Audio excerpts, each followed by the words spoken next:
Ok,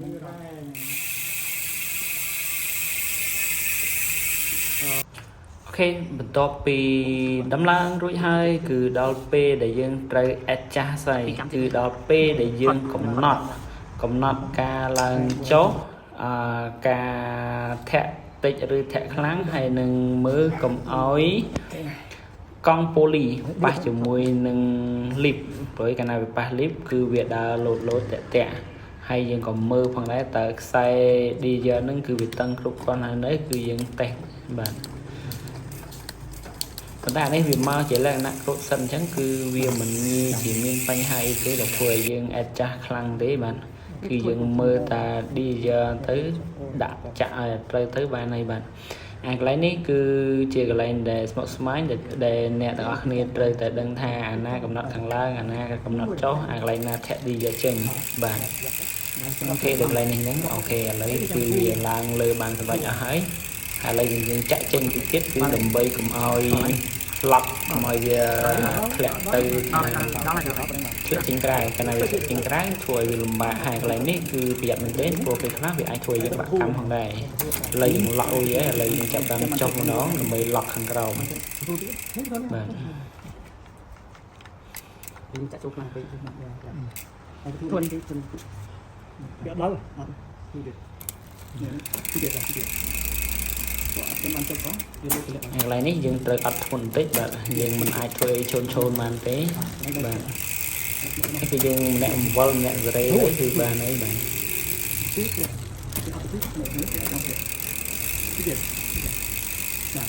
ស្ទើរបន្តិចទៀតមិនលោករហូតទេអត់ដល់ហើយបាទនេះទីបាទទីទេឥឡូវគឺយើងធ្វើវារួចហើយបាទផ្លូវចាប់ផ្ដើមកាត់ខ្សែចេញក៏វាវែងពេកយើងដាក់ឡើងមុំសំរុំទៅគឺបានហើយអានេះគឺការពីកុំឲ្យសាយឬកមុតដៃពេលខាងមុខឥ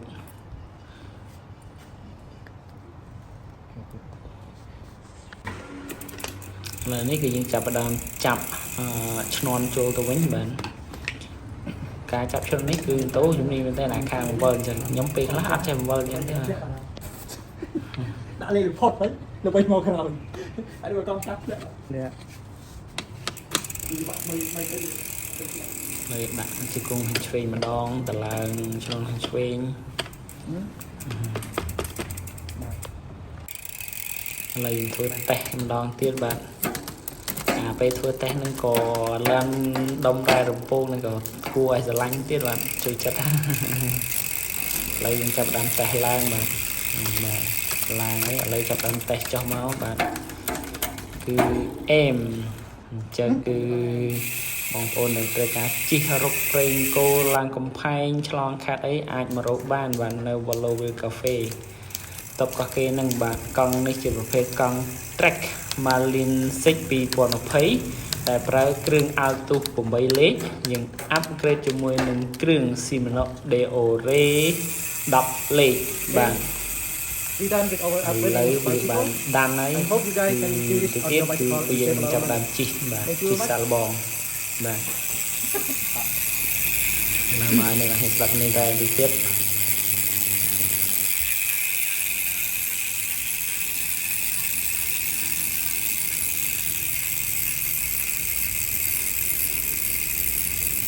អូខេឥឡូវនេះការងារគឺបានរួចហើយបាទខាងនេះបានតែខាង review ហើយនឹងថតទេបាទការងារជាក់ស្ដែងគឺលើបង្តូ cameraman បាទឥឡូវនេះពេលដែលយើង upgrade ទៅ DO 10លេខហើយអូយខ្ញុំមានអារម្មណ៍ថាប្លែកប្រែរូបរាងហ្មងកង់ក៏ថ្មីគ្រឿងក៏ថ្មីហើយគ្រឿងមើលទៅគឺជីបហ្មងគឺឆ្ងាញ់ហើយនៅពេលដែលយើងដាក់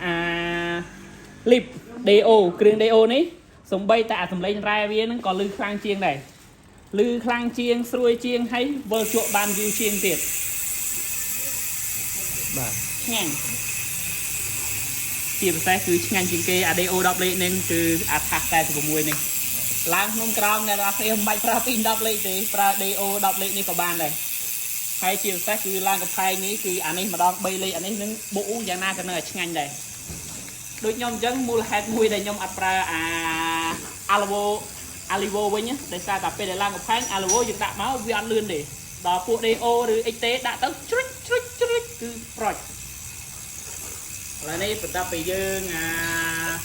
upgrade រួចឥឡូវនេះខ្ញុំនឹងបង្តូនឹងទៅជិះសាកហើយនឹងរៀបរាប់ពី feeling បន្ទាប់ពី upgrade រួចវាមិនខ្លះព្រោះអីជាទៅអ្នកទាំងអស់គ្នាដឹងហើយ upgrade គឺ upgrade ឲ្យស្រួលឲ្យស្រាលគ្រាន់តែវាធូរកប៉ៅតែប៉ុណ្្នឹងឯងចង់សុបាយគឺ upgrade គ្រឿងកង់សុបាយជិះសុបាយលេងបាទសុខភាពល្អបាទអូខេ bye Okay, now it is a riding test, and Mr. Tonet will be adjustment. And first, he will be adjust the saddle because the saddle it is upside down.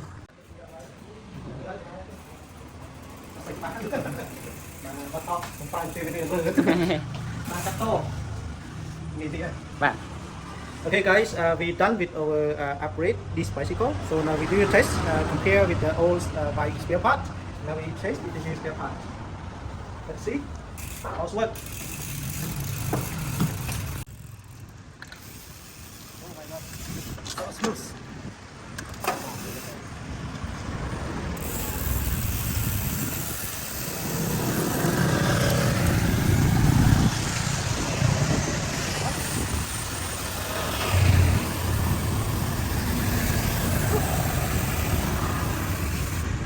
Hey, Bon, how do you feel? It's good. It's much more smoother and more comfort. The feeling is like I feel more relaxed on new spare part. So the old spare part is a little bit crumping, but the new spare part, Shimano DRA 10 speed, is more smooth, more relaxed. Yeah, see this?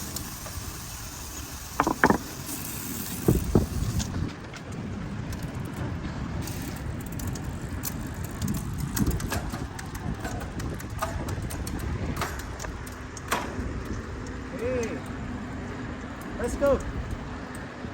Done.